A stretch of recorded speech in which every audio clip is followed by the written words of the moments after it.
But before I can answer that question, we have to agree what we mean by magic or a miracle. And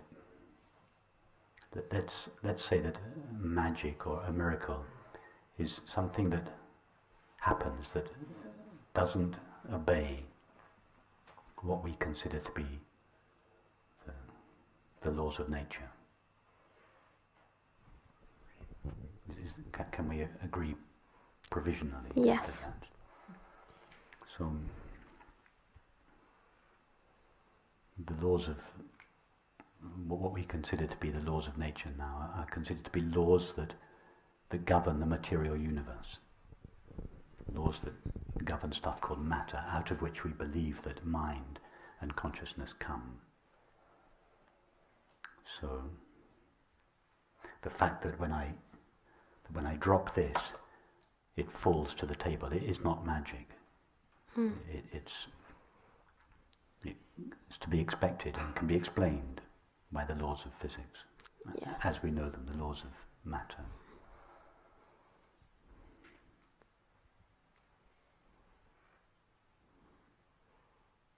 However, if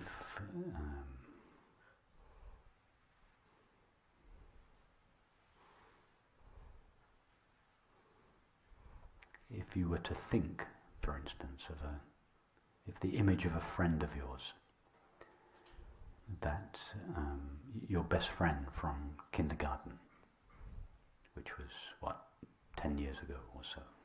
8 years ago. 8 years ago. That your best friend in kindergarten and that you've since lost touch with. Just imagine, I don't know that you have, but just imagine that you had a close friend you went your separate ways, aged 5, and you haven't seen or thought of him or her since then. And the image of their face came to you in this meeting. And then after this meeting, you went back to your design project, but you noticed you had an email. You checked your emails, and it was from your friend. Now, under the laws of physics, that is just a coincidence.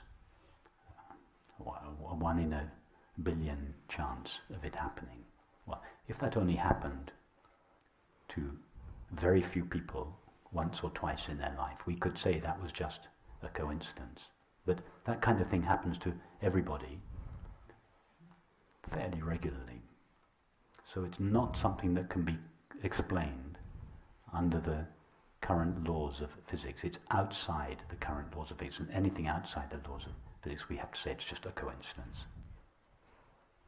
There's no real causal, there's no real connection between the image appearing in your mind and your friend writing to you. In other words, when the image of your friend was appearing in your mind, you were appearing as an image in your friend's mind. Somehow your two minds are still connected. Under the laws of physics, that shouldn't be able to happen. Especially when there's so much time and distance between you. Not surprising that you might think of your mother or father there around you all the time, but it is surprising that you happen to have had the image of your friend who you haven't seen for 8 years. So is that magic? Is it a miracle? Yes, if we consider it to be the laws of physics to be the real laws that govern reality, then yes, it's a miracle. It's magic. But if we take a broader view of reality, if we think that reality is a single indivisible whole, and that everything exists in that reality, partakes of that reality, then it is not so surprising that minds can be connected across time and space in just the same way that two objects can be connected. So what appears to be magic or a miracle from the point of view of materialism would not be considered magic or miraculous from the point of view of the consciousness-only model. From that point of view, we would either have to say nothing is a miracle, or we would have to say everything is a miracle. And they both amount to the same. So it's like a little spark of awareness in the finite world. Sort of.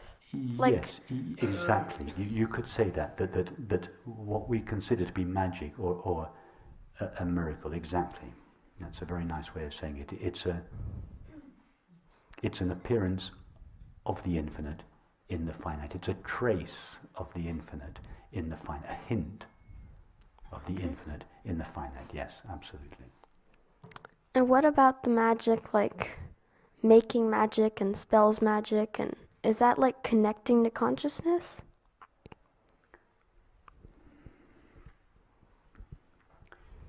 Do you mean when you say making magic, someone that has the ability to bend a piece of metal at a distance? Is that kind of thing? I doubt that exists, but yes, something like that. Say I mean, that's highly unlikely, but something like that, yes. I'd like to see that.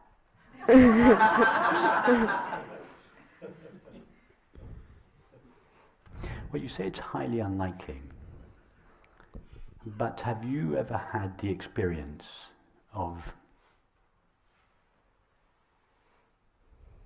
getting very excited and then feeling a pounding in your chest?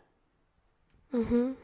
Okay, so you got excited. That's something. Excitement is a mental experience, yes? But that mental experience had an effect on your physical chest. So you had a mental experience of excitement, and as a result, something in your body changed. Yeah? Now the stuff that this lamp is made out of, the molecules that this light is made out of, are almost identical to the molecules that your body is made out of.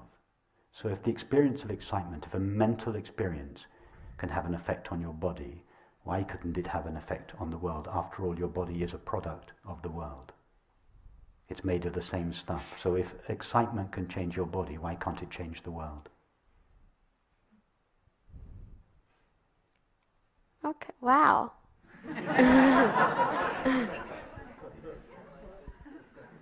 That's true. After all, your body is like a tree. Our bodies have literally grown out of the world. Yes? Yes. A mental image can change our body.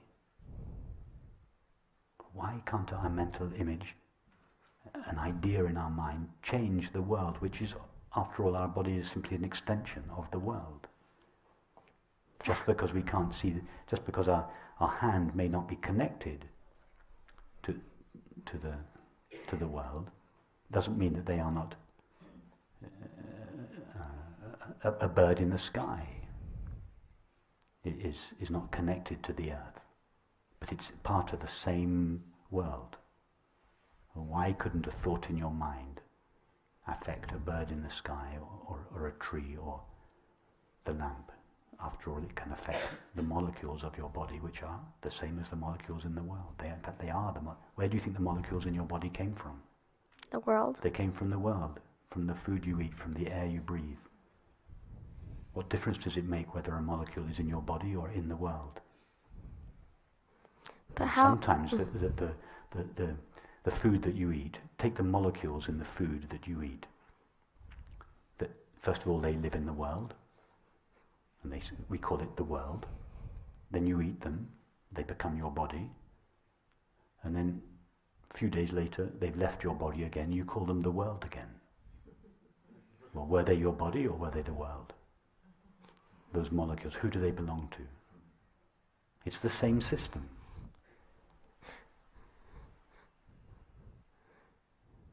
But how come it never happens that our mind affects other things? How do you know that it doesn't? Well, I'm sure it does, but it's never happened to me or anybody I know, really. But it has? when you... Is it because we limit ourselves?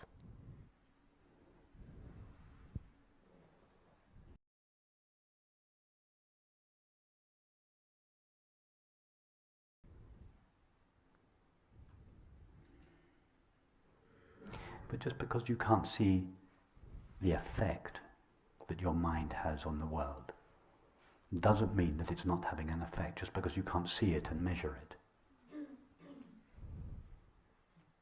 After all kinds of things happen in your mind that have an effect on your body that you can't register or measure. For instance, when you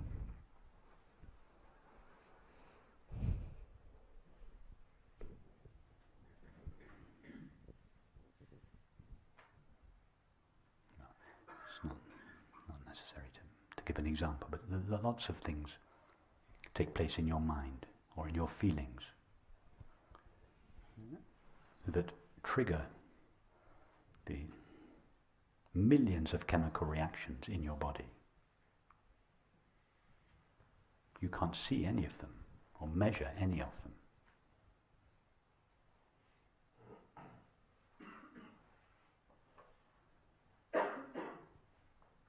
You see, we tend to think of our bodies as isolated systems, separate from the world.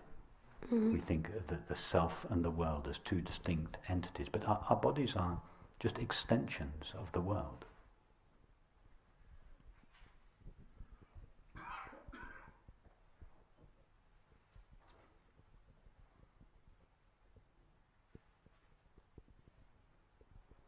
Imagine if the world could think.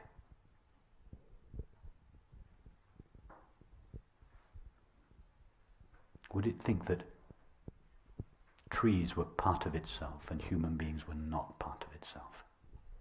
No. It's only human beings that think that they are not part of the world, that they are not, that their bodies are not continuous with the body of the world. It's only human beings, it's only the mind that thinks my body is separate, it's an isolated system. But what happens when your body stops breathing or stops eating? In other words, stops interacting with the world and with the environment? It dies and then... It'd be dead in a minute if you stop breathing. Mm. So our bodies and the world are it's one system.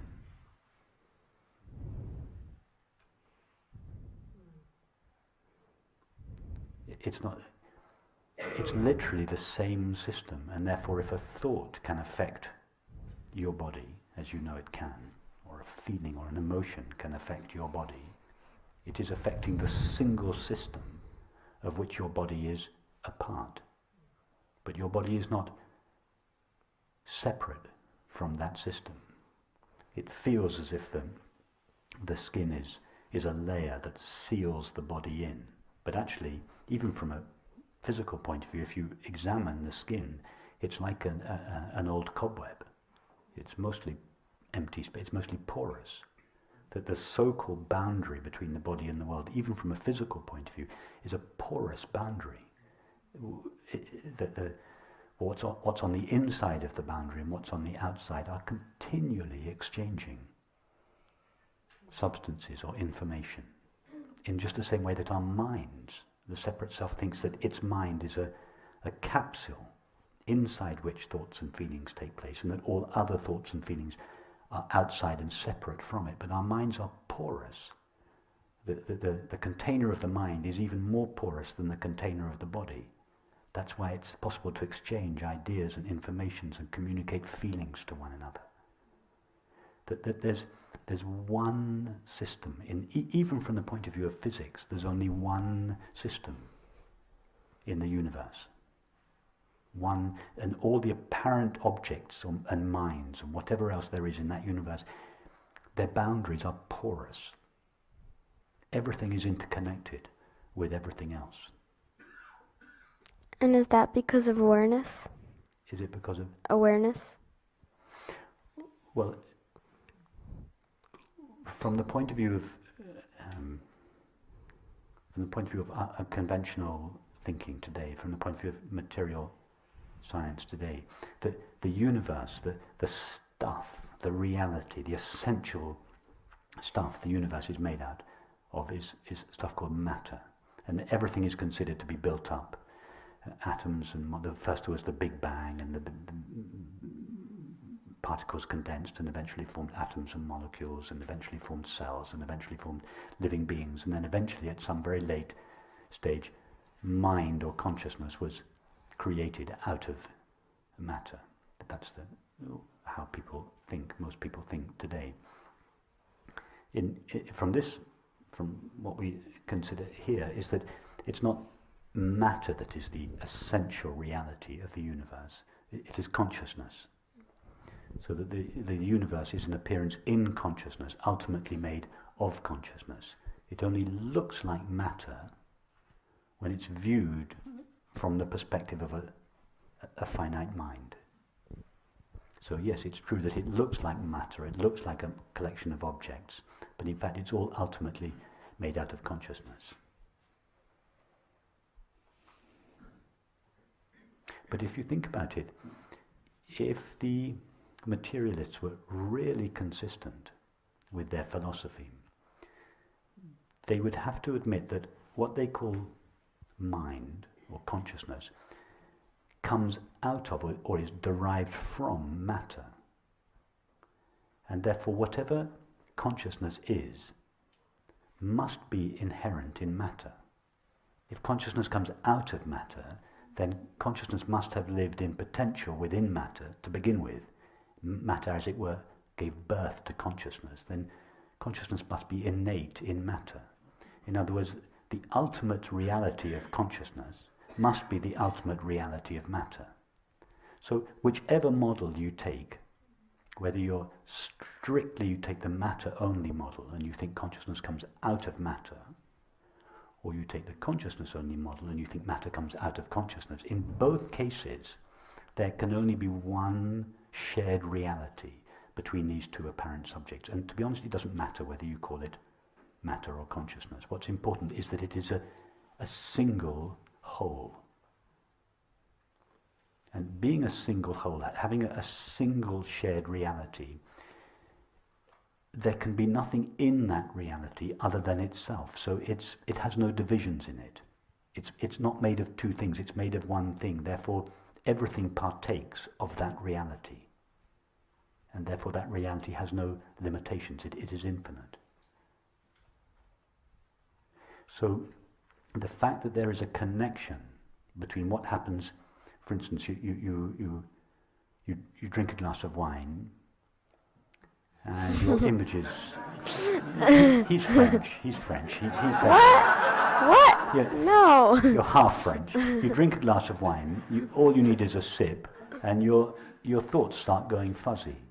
That's matter having effect on mind. Yeah. The next day, your parents tell you you're going to the Caribbean for your winter holiday, and there's a feeling of excitement. You feel this bubble in your chest. So we experience both. We experience matter having an effect on mind, and we experience mind having an effect on matter. How come? Because they're both part of the same system. That mind and matter are not two different things, they're two different ways of looking at the same thing. So it works both ways. Mm.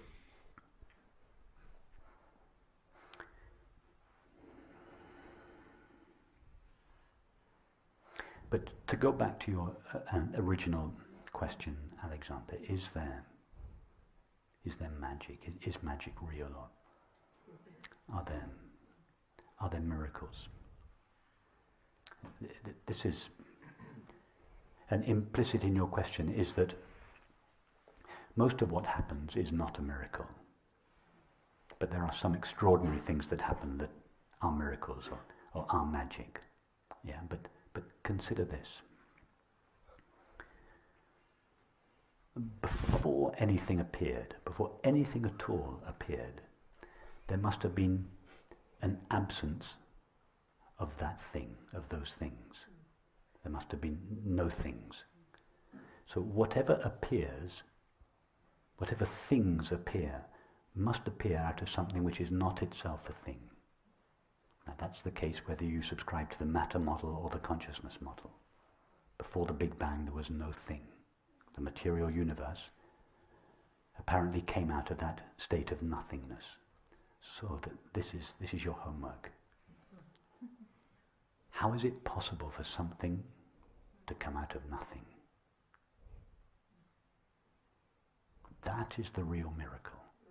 The real miracle is not the fact that some people with special powers can bend a spoon at a distance, or that your friend contacts you who you haven't seen for ages. The real miracle is that there is anything at all in experience. That is the real miracle. How is that possible?